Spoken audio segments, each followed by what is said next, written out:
Thanks for.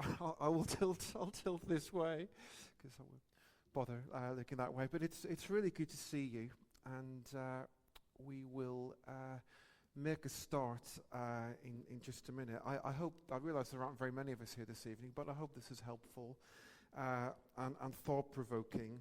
And maybe I'm not the only one among us who's been hearing a lot of stuff over the last few months about ChatGPT and other things, and I just got thinking about this and thought, well, how do we make sense of this? Not just as people, but or bystanders, but as Christians and followers of Jesus. So we will have a go. I admit to being. This will be very much a lay person's perspective, at least on technology. So if when we come to question times, there are some of us who I know do know more about this than I do, certainly from the technology perspective, be interesting to hear what you think. But we'll see how we go. Shall we pray? And then we'll get into this. And sort of a bit of time of reflection from me, and then some group discussion. And then we'll come back together. So thank you, loving God, for this opportunity just to come together and explore and reflect.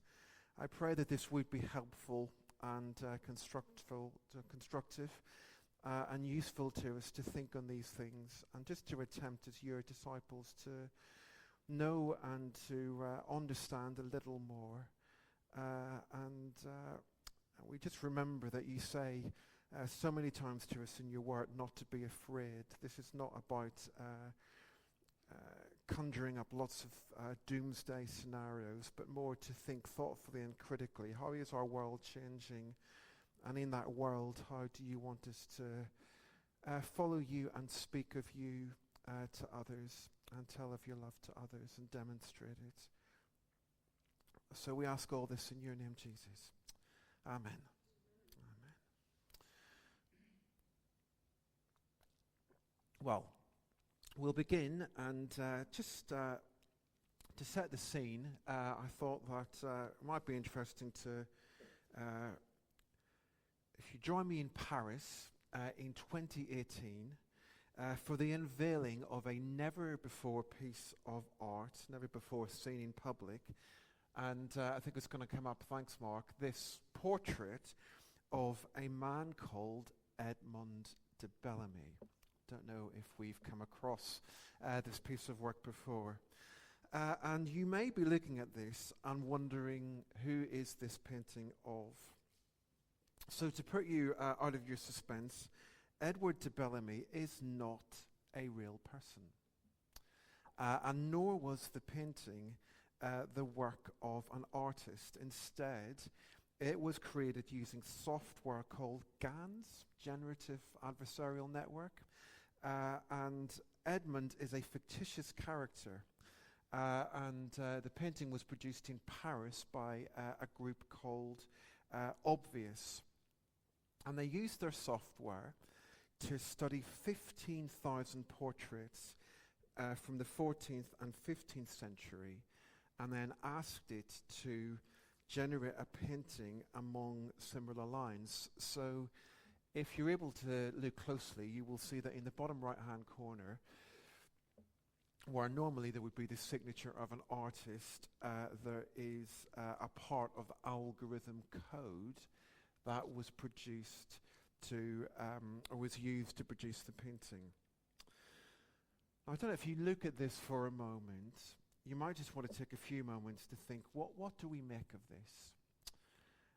When the piece first came out, it was described by one critic as stale, unoriginal, and boring, which I think seems fair enough, actually. It's not amazing, is it? It looks to me a bit underwhelming. But it's interesting to just think about some of the questions this raises. So the critic says it's unoriginal. And on one level, you could say that it is, because it is based on a lot of other pieces of art by other artists. But the software has still produced something which never existed before. No one has ever seen this painting of Edward de Bellamy prior to that gathering of people in Paris. And in many ways, you could say it's just using a machine to do what a lot of artists have done for years. So various people produce paintings or pieces of music which are pastiches of other artists' work. And they knock it off kind of as their own, but in a derivative way. They don't pretend it's any different. And although it's a bit blurry, isn't it? And the use of colour it's nothing to write home about. It's not Rembrandt, let's be honest. Not the Return of the Prodigal, when you look at the background. Gives you a sense of how much more powerful this technology could become. Interestingly, when Christie's took this to auction, and they marketed it as the first artwork created using artificial intelligence, they had a guide price on it of $7,000 to $10,000, and it fetched $432,000. So there's gold in them, there are hills. Would seem to be the conclusion, and we will get into that more as we go on. And I just thought it's an interesting story, and maybe it's just a little bit of a way of getting into this subject, which is vast. And that's one of the things we just need to acknowledge at the beginning. It is absolutely vast, and it's one of the things I find quite challenging, just trying to grapple with how huge the topic is. And how it's being applied in so many different ways, this technology. So inevitably we might feel like we're just scratching the surface, but we'll have a go. Now it might be useful just to begin with to think a little bit about where this term artificial intelligence came from. And historians attribute it to this man. His picture will be on the screen. And this is John McCarthy. He's a mathematician. It's a picture of him later in his career when he went on to develop a program called Lisp, which I gather is still being used today. But in 1956, John McCarthy organized a workshop at Dartmouth College in New Hampshire in the United States. It was a summer event, and this is commonly credited as being the moment when artificial intelligence was brought onto the world stage. And when he advertised the workshop to colleagues, this is how he described its aims. So he said that he wanted to bring them together to explore the conjecture that every aspect of learning or any other feature of intelligence can, in principle, be so precisely described that a machine can be made to stimulate it. An attempt will be made to find how to make machines use language, form abstractions and concepts, and solve the kinds of problems now reserved for humans and improve themselves. So, big vision. And so it all began. And you could say, I think, but broadly speaking, McCarthy was paving the way for a whole range of technology whereby machines are able to take language and data and other concepts, and they can process the information given to them and then apply it to offer solutions or questions or predictions about the next sequence of data or events and where it's going. And we use this all the time in lots of different ways. So if we use predictive text on a phone, it's this sort of principle. And I started off a text message on my phone. When I was preparing for this, I type in, shall we go for a walk, ride, drink?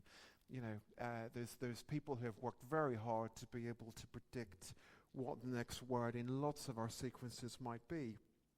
We will all be familiar, I'm sure, with going on to company websites and being invited to ask questions, not of a person, but of a virtual assistant. So if, like me, you use Vodafone and you ever attempt to get any answer out of them, you will invariably be directed to Toby. Hi Trevor, I'm Toby. Oh, I'm so friendly. And I'm Vodafone's chatbot. Ask me anything. I'm here to help. And we try and use this stuff, and all the time we wish I I just wish there was a human being who was at the other end of the line. And lots of other ways this is used. If you ever receive an email from your supermarket and they're offering you money off tokens and you think it's almost as if they know what I want to buy before I know it myself, it's because they do. It's all different ways in which this is being used. And I guess a lot of this technology has been around for years, but then there's been all this recent interest in it in recent months because of the launch of this new tool, ChatGPT, which is seen as having taken it to another level in terms of its performance and how accessible it makes it. So it's a relatively new tool, this ChatGPT, but basically it allows people to search for information and for answers and to have replies and resources which are generated to a level of detail which lots of people see as being a game changer. So there's a slide here which gives you an idea of how it works. So I could go on to ChatGPT, I could say, I'm writing an article about you, all of the cool things you can do. Just could you say hello to my readers and give us a quick self-introduction, and I'd like it to be friendly and casual, include a silly joke, and then with a note about how great the rest of my article is. And instantly you get this response that my name is Assistant, I'm a large language model trained by OpenAI, and I'm here to help answer your questions and provide you with information on a wide variety of topics, and so it goes on. And I gather that you can ask this tool not just for information, you can ask it to come back in a certain style with a certain tone of response. And what many people are saying is that the sophistication of answers which the tool generates as it searches across the web for lots of different types of data and information and generates a response is incredible. And there is often a slightly bland or generic feel about the text produced, but it's getting better all the time. So you can do lots of things with this. I could be planning for Good Friday and say, can you write me an order of service for Good Friday that includes traditional Easter hymns and a liturgy from the Celtic tradition? And it will do it. Give me a draft of a presentation on how people make sense of violence in the Old Testament. It was interesting, we have some good friends up from Exeter for the weekend, and they were talking about how they're good friends with an academic at Exeter University, and he went to ChatGPT and said, write me a New Testament article in the style of David Horrell, and it came back with stuff which was pretty powerful. And this is what this tool can do. And some of us might see it as very helpful and as a labor-saving device, but there are lots of questions this raises, aren't there, which are quite problematic. I could be a university student who, instead of having to pull an all-nighter to finish an essay, just goes to ChatGPT and says, write me a third-year university essay on how responsible Churchill was for winning World War II. Not sure what Spurgeons are doing. We might find out, I don't know, Stephen, in a while. But, this is understandably of concern to academics, for example. I mean, it's obviously not plagiarism because it's not copying, but it's still leaving the work to a machine. And it raises the sorts of concerns we had about the painting. So yes, it can create an essay for me, but has it created something new? If it's just going across all the information out there and taking that and producing it in a new way, is that new? Are there actual new insights? Has something creative emerged? And as I said, this is just one example, I think. I almost wonder whether this has just made us aware of stuff which has been happening more and more for quite a long time, and it's just making us aware of how it's pushing the boundaries. So some of the other ways this technology is being used might not come as a shock to us. We're frequently told about how we now live in the era of big data. And so during the pandemic, that was something really interesting. We noticed, we all learned that some of the most powerful people trying to battle the pandemic weren't just scientists, but they were statisticians. So we all heard about the R rates, and we all had to familiarize ourselves with what people were analyzing and predicting what it would do next. The banking industry uses this sort of technology to look at patterns in markets, to predict what's going to happen next, to find investment opportunities, and lots of other uses too. So if you ever listen to music on an app like Spotify, have you ever had a message saying, you seem to like X, Y, and Z. Why don't you listen to A, B, and C? And techniques used by social media companies, they can tailor adverts especially for you. They offer you suggestions on who to follow. And the implications of this are far more extensive than we might realize. When I was preparing for tonight, I read this really excellent book. It's called The Robot Will See You Now, edited by John Wyatt and Stephen Williams, a collection of essays, and I found it really helpful. And in one of the essays in this book, Stephen Williams and another writer, Nathan Mladen, talk about how the capacity to predict and ultimately manipulate human behavior with this new technology is staggering. Indeed, big data allows tech companies to predict a range of characteristics beyond those that people disclose on social media. So, attributes such as gender, age, political orientation, but also more granular information such as history of drug use, parental separation, whether one is HIV positive or not, can all be predicted with a high degree of accuracy. For example, it takes only 68 Facebook likes, regardless for which sorts of post, to predict patterns of alcohol consumption, sexual orientation, and mental health. So this is big stuff going on all the time, and obviously it raises significant questions. Not only about who has access to information on people, which I think most of us would consider to be private, even though we've put it out there, but also who is taking this information and who is using it.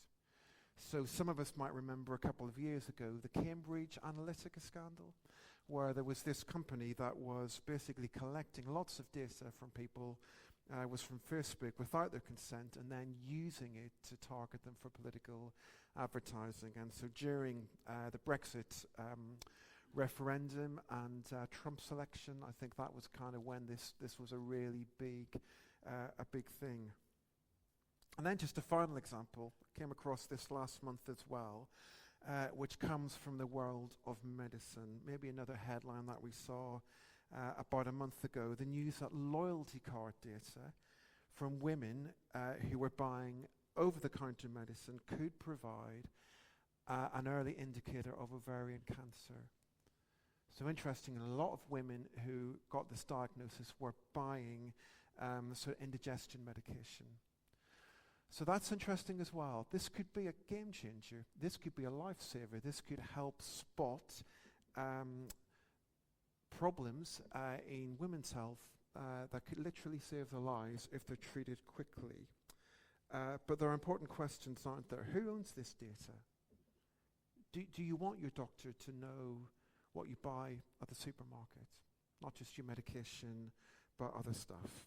And there are just a few more examples to consider, because we've talked mainly about patterns in data and how they can be analysed and future patterns predicted. And in each case there, we're talking about software programs and processes which can be used to calculate and think. But there are other ways this technology is being used, even about machines and a capacity that they have to calculate or to talk or to respond. And I thought we'd just explore this a little bit now.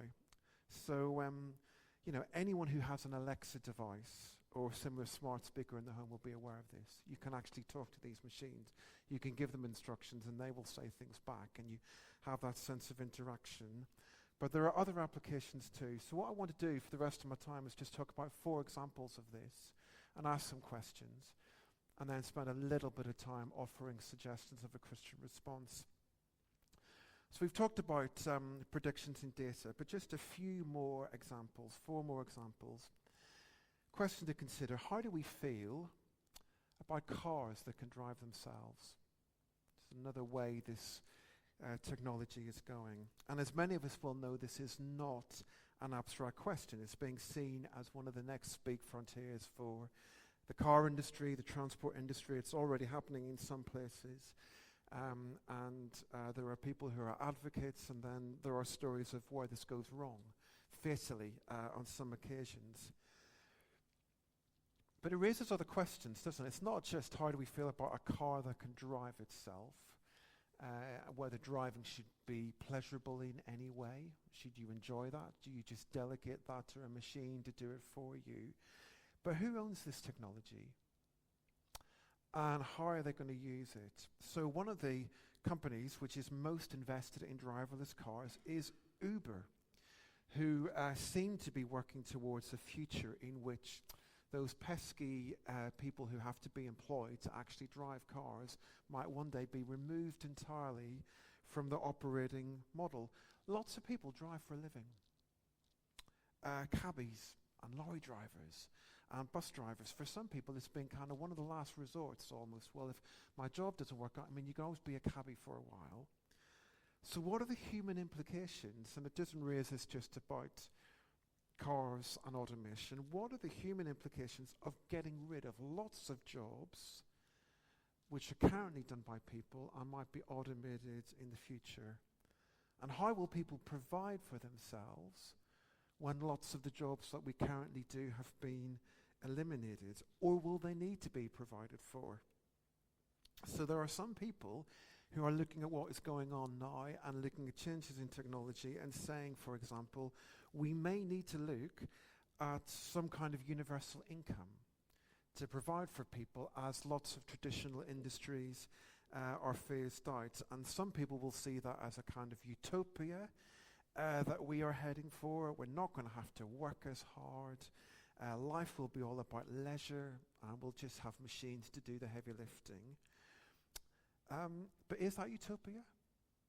Is that a world which is satisfactory? Doesn't part of being made in the image of God include being people who are creative and who says to who are told by their Creator, go forth and multiply, do stuff, and tame the earth?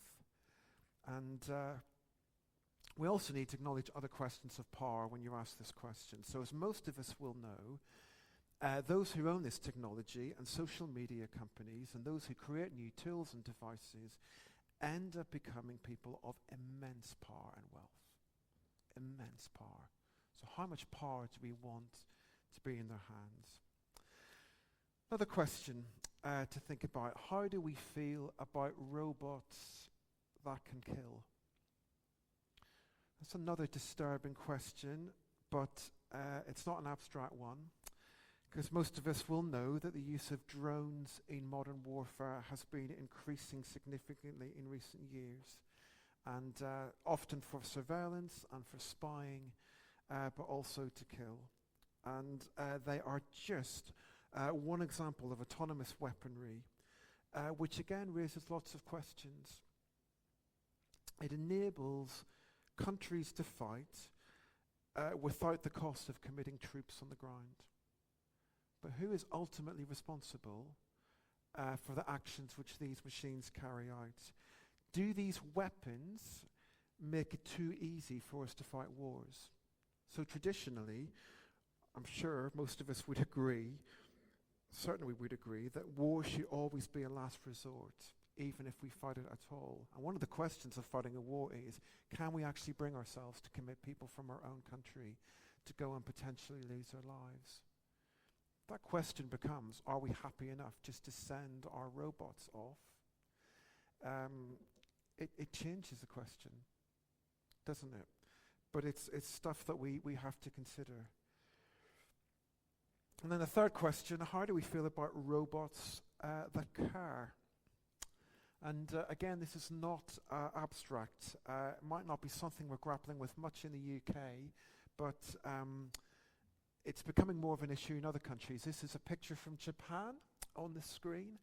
And the sort of cuddly little thing which the old lady is looking at is Paro. And Paro is a robotic seal.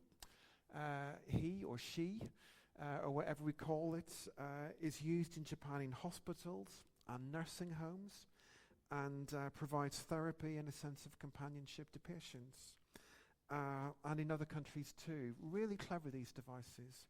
So each of these robots has 5 kinds of sensors: touch, light, sound, temperature, movement. So very sophisticated. And that means that they can convey a whole range of emotions. So it can be happy, it can be cross, it can make a noise like a baby seal when it is touched in a certain way. Now the Japanese have a population which is aging really rapidly. And they are surprisingly comfortable with this. And there are some who will say that there are lots of reasons for doing that, which are complicated as well, to say the least. So caregiving roles in Japan are often performed by migrant workers.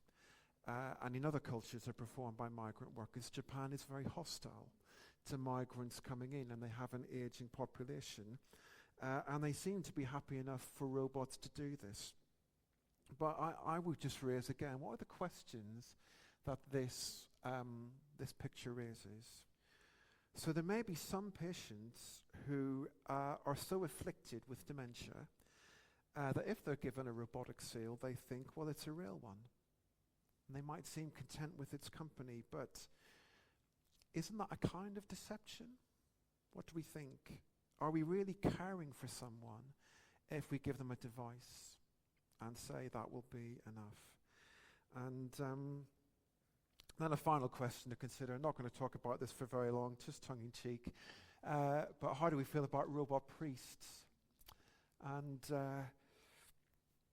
again, it's not a theoretical question. This is Pepper, who is a robot priest and has been conducting Buddhist funerals in Japan since 2017. So there you go. I don't think it's taken off in a big way. By the way, there are limits, aren't there, to everything. So they're not yet signing up for this in a massive way. So it's just a whistle-stop tour of a big subject. And it might be some of us are familiar with this. It might be new news.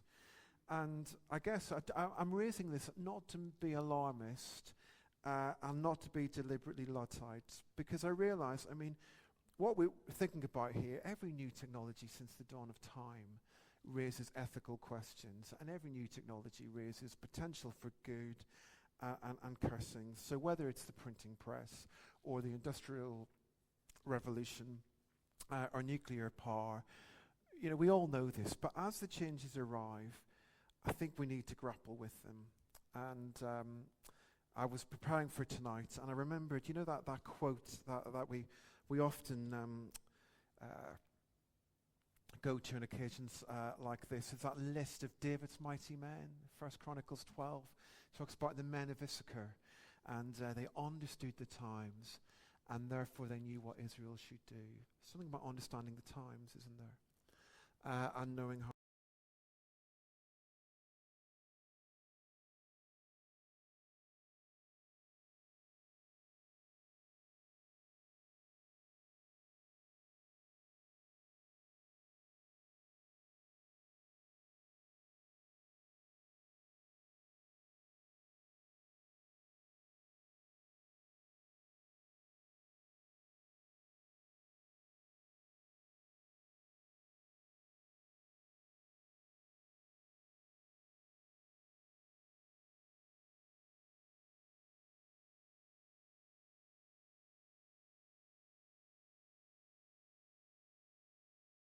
Not a theoretical question. This is Pepper, who is a robot priest and has been conducting Buddhist funerals in Japan since 2017. So there you go. I don't think it's taken off in a big way. There are limits out there to everything, so they're not yet signing up for this in a massive way. So it's just a whistle-stop tour of a big subject. And it might be some of us are familiar with this, it might be new news. And I guess I'm raising this not to be alarmist, and not be deliberately Luddites. Because I realise, what we're thinking about here, every new technology since the dawn of time raises ethical questions, and every new technology raises potential for good and cursing. So whether it's the printing press, or the Industrial Revolution, or nuclear power, we all know this, but as the changes arrive, I think we need to grapple with them. And I was prepared for tonight, and I remembered, that quote that we often go to occasions like this. It's on the list of David's might have men, First Chronicles 12, talks about the men of Issachar, and they understood the times, and therefore they knew what Israel should do. It's not understanding the times, isn't it? And how to respond. So I just want to offer 3 quick suggestions before we go to our time of discussion. And I don't make a claim for this to be definitive. But I hope it's a sample. Just 3 thoughts to get us started anyway. How can we respond to this as people of faith? And the first thing I guess I want to sort of make a plea for is just a call to try and hold on to a Christian understanding of humans as people who are created in the image of God. So again, really interesting, when we dig in a little bit more to this subject, one of the most important issues which is raised up, or which is explored, is what it means to be human, or what it means to be a thinking being. And there are some thinkers out there, people who will say that, well, we shouldn't fear the creation of machines that can think, because actually humans are really people who think and calculate. So how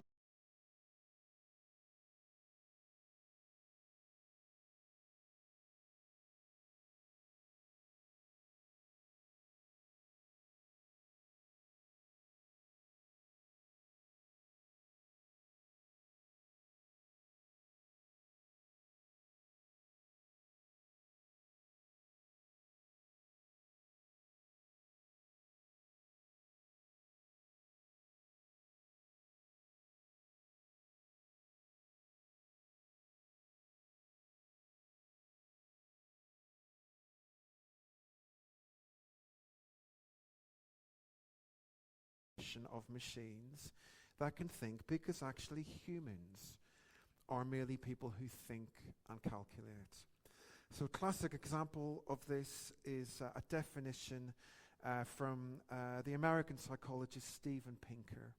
I think it's Jewish in background, but an atheist.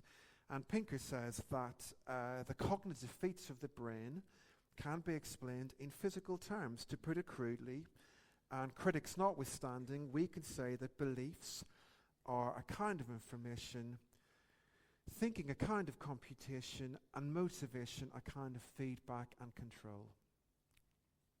Doesn't make your heart sing, really, does it? But there are people who will say that. When we think, we are just calculating. We are taking bits of information and we're processing it. But to me, that's a long way from the vision of humanity that you find in Genesis 1. So remember there, go back to the crucial words from the end of that chapter, that God created mankind in his own image. In the image of God he created them, male and female he created them. God blessed them and said to them, be fruitful and increase in number, fill the earth and subdue it, rule over the fish in the sea and the birds in the sky, and over every living creature that moves on the ground. So okay, there's clearly lots going on there. We don't have time to unpack it now, but just think for a minute what this is saying to us. It seems to be saying that however we are made, there is something fundamentally relational about who we are. And there is something in that relational bit of who we are which bears the image of God. And tellingly, neither male nor female can bear it on their own. There is something about God's image that cannot be borne by a man or a woman, but you put people together in relationship, in community, and something more is revealed. And there is this call to create and to name animals and to help creation flourish and to bring order to it, and a call to work. So there's something here about creation is not complete. God seems to be saying, go and take what I have done and run with it. And clearly work becomes a burden, doesn't it, after the fall, but I don't think it's originally conceived of as such. It seems that God has deliberately created us as people who are makers and thinkers and so forth. It's just worth asking the question, does artificial intelligence create in that way? So you think back to that painting of Edward de Bellamy. Is it filling our vocation to be creative? And interesting as well, Genesis reminds us of the importance of creating. It also seems to offer a call to do so in a way which keeps on being submitted to God. So interesting as well, before too long in Genesis, you reach the story of the Tower of Babel, which seems to be a warning. Be careful with your technology and what you do, and don't overreach yourself. So just interesting things to remind ourselves. But I do think as well, there's something fundamental. We don't want to distract ourselves from this issue as well. What does Genesis 1 say about why humans are special? We are made in the image of God. And I just wonder as well whether there's something there to hold on to, that ultimately it's not because of capacities we have that somehow make us superior to other creatures. It's because God loves us and God values us. So there's almost a fear that you see. I mean, this is a classic thing in sci-fi. What if the robots take over? It is, isn't it? So many. How many issues of episodes of Doctor Who have you watched, or sci-fi novels where the machine becomes bigger? But in a lot of this writing, there's a fear. What happens if the robots become cleverer than us and have greater capacity than us? And I just wonder if there's something to remind ourselves of. You know what? Well, even if they do, God will still love us. God will care for humanity and want to be in relationship with us. And maybe this brings us back to John's Gospel. It's one of the things I've just found time and time again. When you look at John's Gospel, Jesus doesn't offer us water and light and bread and so forth. He always speaks of himself as being those things. In chapter 14, we'll look at it in a little while, he speaks of himself as the way, the truth, and the life. There's something as well about how, what we need as humans is relationship with God. We don't need information. We don't need a capacity to think. We don't, God is not presented to us as just a great big repository of divine information that we can download from. He's someone who loves us and wants to be in relationship with us. And I think as well, the other thing that we see so much about humans in the Bible as well is that we are not just brains that think, we are also embodied creatures. We're made to love. And we're made to give and receive love and to build relationships and to create and to enjoy beauty. That's a long way from that, and just a brain that thinks, isn't there? Then a second point that I encourage us to think about. I guess maybe just a call to keep on insisting that humans have needs which can only be met by other humans.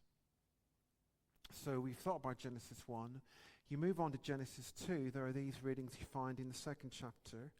The Lord God said, "It isn't good for the man to be alone. I will make a helper suitable for him." But for Adam no suitable helper was found, so the Lord God caused the man to fall into a deep sleep. And while he was sleeping, he took one of the man's ribs and then closed up the place with flesh. And then the Lord God made a woman from the rib he had taken out of the man, and he brought her to the man. And the man said, "This is now bone of my bones and flesh of my flesh. And she shall be called woman, for she was taken out of man." I think that's very powerful. Adam looks at her and he just thinks, here is bone of my bones and flesh of my flesh. I can have a relationship with her because she's like me. it's just something here about what it means to be human as well. We need other people to relate to. And I just wonder whether, is this going to become one of the more distinctive things about the mission of the church in the future? And one of the ways we communicate God's love. The churches are going to become more and more places where you can actually form authentic relationships, and where love and community can be found, and where the companionship that you can't find with a machine, where loneliness is just an epidemic in our society, can be met. And it's interesting, you look at technology, more and more we are discovering what is being lost in relationships because of how we are becoming enslaved to technology. We are discovering that children's development in early years is being significantly hindered because of a lack of attention and eye contact. Because they have parents who are doing this all the time and not looking at them. And children need love and nurturing and care, and we need it at the other end of life as well. So, I would just want to ask the question, if societies can't find enough humans to care, shouldn't they be asking different questions to care for our older people than, can we build a robot to do this job? Shouldn't we be asking questions, well, why can't we find people to care? Why is caring not valued as a profession? Then just one other point or issue on this point. As I was preparing for this evening, another essay I read in the book I referred to was by John Ward. He's a Christian doctor, and he makes a really interesting, powerful point about the sort of responses which are often generated by online programs or speech-sensitive devices. Now this is on point, I think. It's striking that many young tech specialists, so the people who create this sort of technology, seem to have a simplistic and instrumentalist understanding of relationships. And at the risk of oversimplification, the programmer seems to assume that the primary purpose of a relationship with another human is to meet an individual's emotional needs and to give him or her positive internal feelings. So if a relationship with a machine is capable of evoking warm and positive emotions, it can be viewed as an effective substitute for a human being. Now that's quite a pointed remark, but I think he's onto something. So machines may well be compliant. They might say, you might have a little robotic companion that says compliant things to you, but humans are not.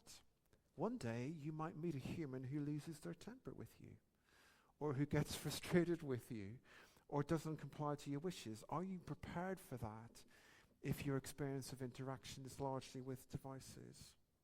Maybe you need an antidote. Maybe you need to be in a community called a church, for example, where you meet people from different cultures and different backgrounds, and you rub up against each other and you frustrate each other, but iron sharpens iron. And then just a final point before we have some conversation.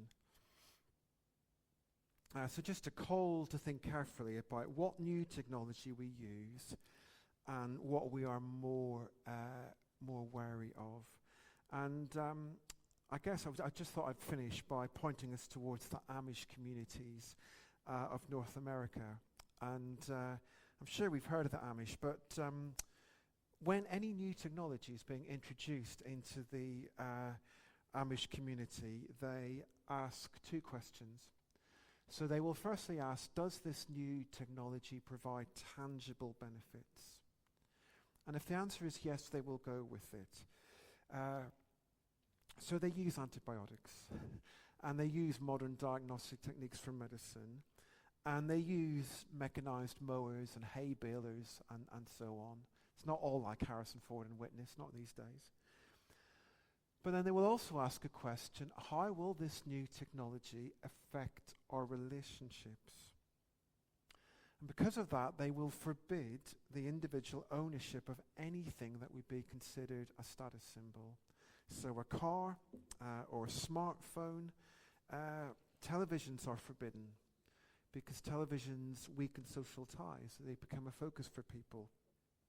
Now, it's an extreme approach, and I'm not suggesting we all get a horse and trap and go around Selsdon, and that's how you recognize the Baptists.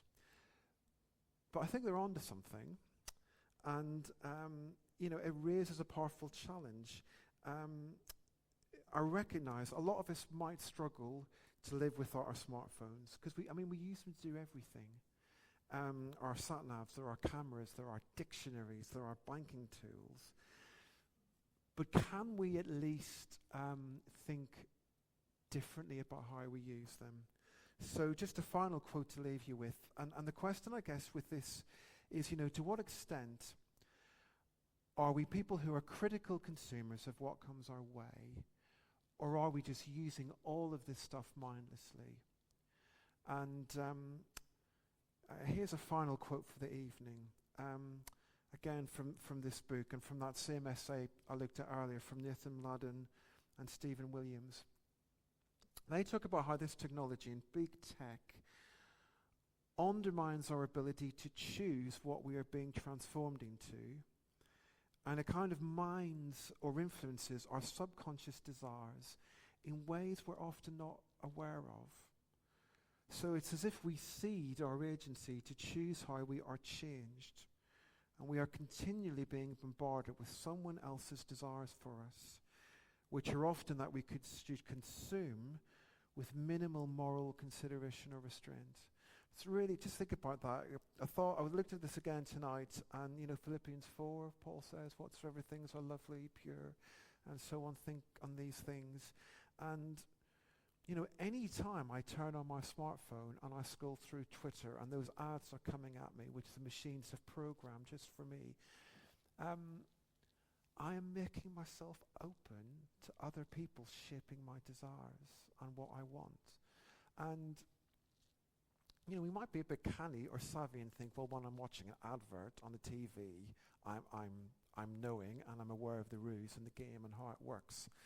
But do we just realize that all of these algorithms and all of the suggestions that come your way and say, you seem to like that restaurant, you give that a good rating on TripAdvisor, why did you go to the next restaurant down the road? All of that you're handing over to this technology, your choices, and what you are thinking about doing. And in all of that, are you handing over almost the capacity to say, what is the best for me? So how do we just step back and say, I'm not going to reject all of this, but I just need to be a bit more knowing and a bit more cautious every time I pick it up about what's going on. So I hope that's been helpful. And like I said, I don't want to cause us anxiety or fear, but just put some of this stuff on the table, because I think had a conversation before the evening where somebody suggested this is maybe one of the biggest changes in the world in the last 20 years. It is, it's huge, and we just need to talk about it. So I just thought maybe we'll get into two groups. Shall we just have a bit of time of conversation and then come back at the end, see what we make of this? Be interested to see what we make of this. I mean, are we worried? Are we anxious? Is it good? Is it an opportunity? Is there some other way we regard it? And then what other responses do we want to add? There might be other things you're thinking of, other stuff you've read. There's lots of stuff out there about this stuff at the minute. I just couldn't read every article or every link that I came across, but I'm sure some of the rest of us will have ideas. So I don't know, should we take 15 minutes? That makes sense, just to talk about this, and then we can come back and see what we think. Yeah. Thanks, Mark.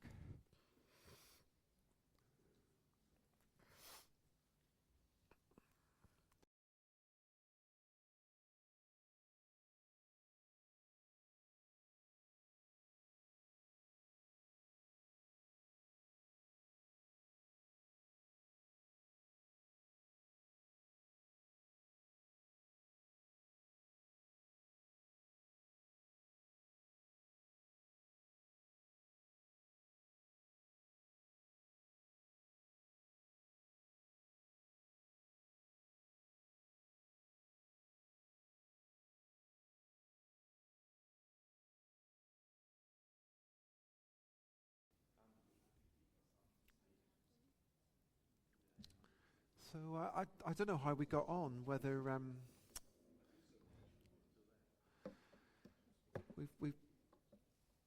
whether there were any particular conclusions or any comments. It's a huge subject, isn't it? So yeah, I don't know whether there were any particular highlights. I could use this roaming mic, but I don't know that we need to because there aren't very many. Yeah, do you want me to, Mark? Okay. For the recording, yeah. Yeah, it's on. Yeah, I don't know if there were any particular thoughts that you had from your groups that you wanted to share, or.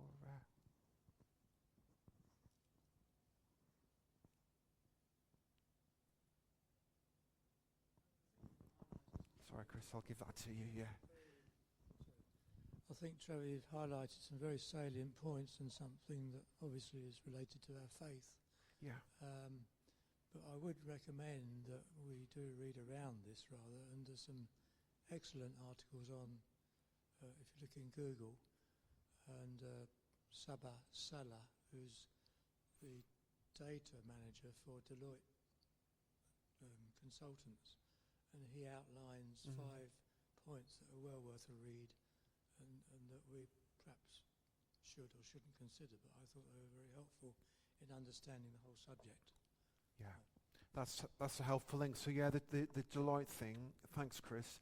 And I mentioned, like I said, I mean, this was very, very helpful to me. It's edited by John Wyatt and Stephen Williams, and I've read a couple of books. I mean, John Wyatt's a really helpful writer on ethics and medicine and so on. And he was interviewed, I think, on the Unbelievable podcast, which Justin Braley does a few weeks ago. But if you go onto YouTube, Justin Braley, who's a Christian journalist, interviews John Wyatt for about an hour. I didn't listen to all of it, just the first few minutes. But he's really good, John Wyatt, as well, on all manner of ethical, medical, technological stuff. Yeah. Any other thoughts? No.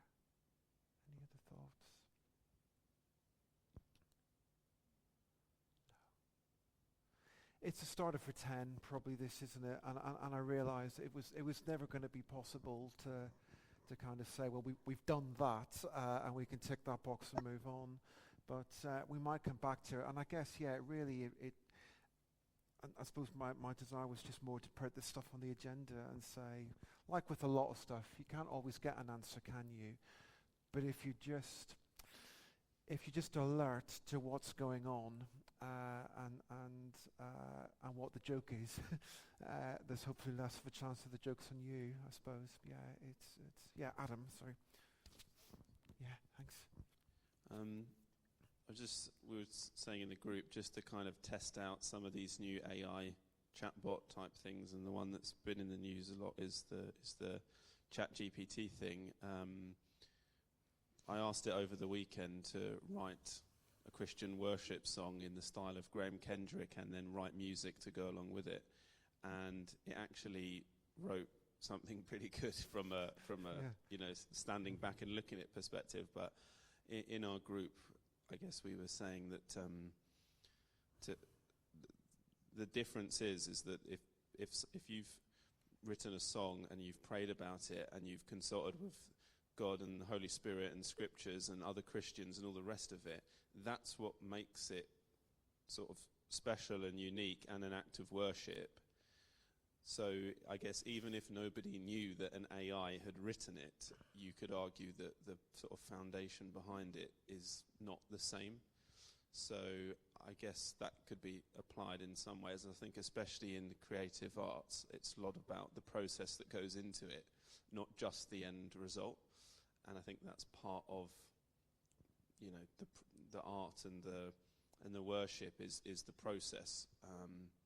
But you could argue against that as well, I suppose. And the other thing, I guess, is around touching on the caring point. Is also, I was reading about sort of love in from an AI perspective, and if you could articulate how you love somebody in a way that a computer could understand it and replicate it, already there's people who can't. Struggling to differentiate, and that sort of throws up a whole load of other problems.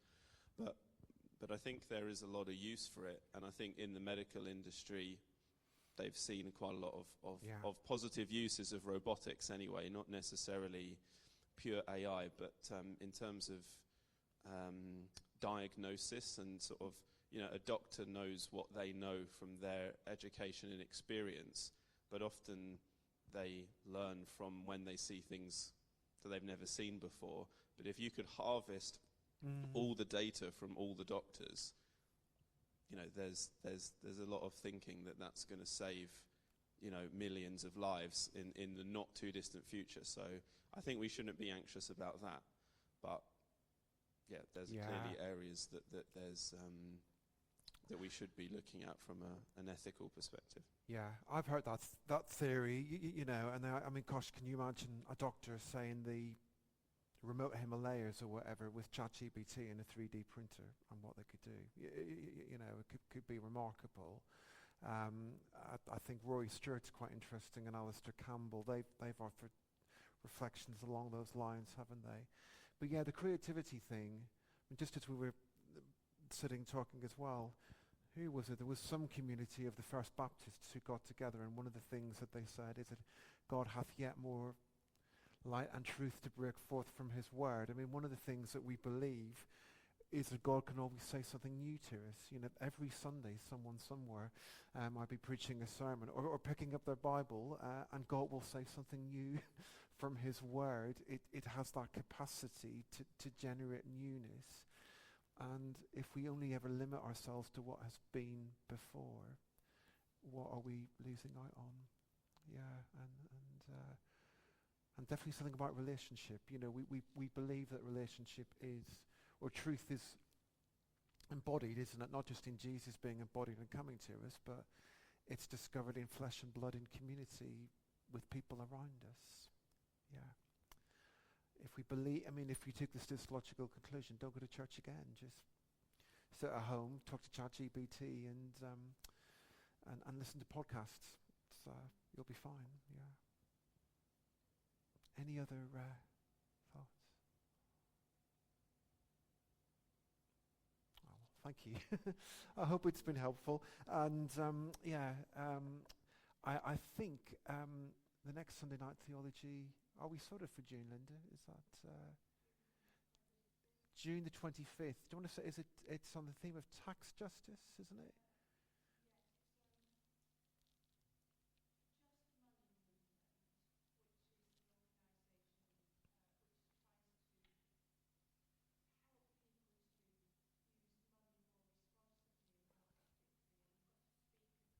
Yeah.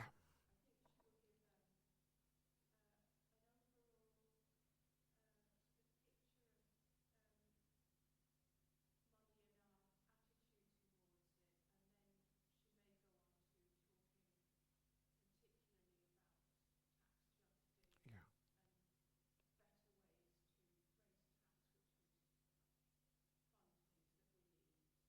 Yeah.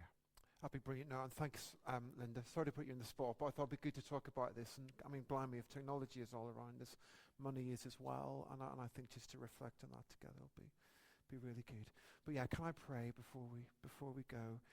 Thank you again, just for the chance to come together and talk about these things. And it's been good. It's been good to talk about this. We thank you for the opportunity. And I just pray that as we go, we wouldn't be afraid, because you love us, and life is always stronger than death, and your love stronger than fear. And we remind ourselves, as we keep reminding ourselves, in every time we pick up John's Gospel, that the light shines in the darkness, and the darkness will not overcome it. So thank you that as we go into the night now, you go with us, and your light goes with us also. I pray this in your name, Jesus. Amen. Thanks, everyone. Yeah, interesting.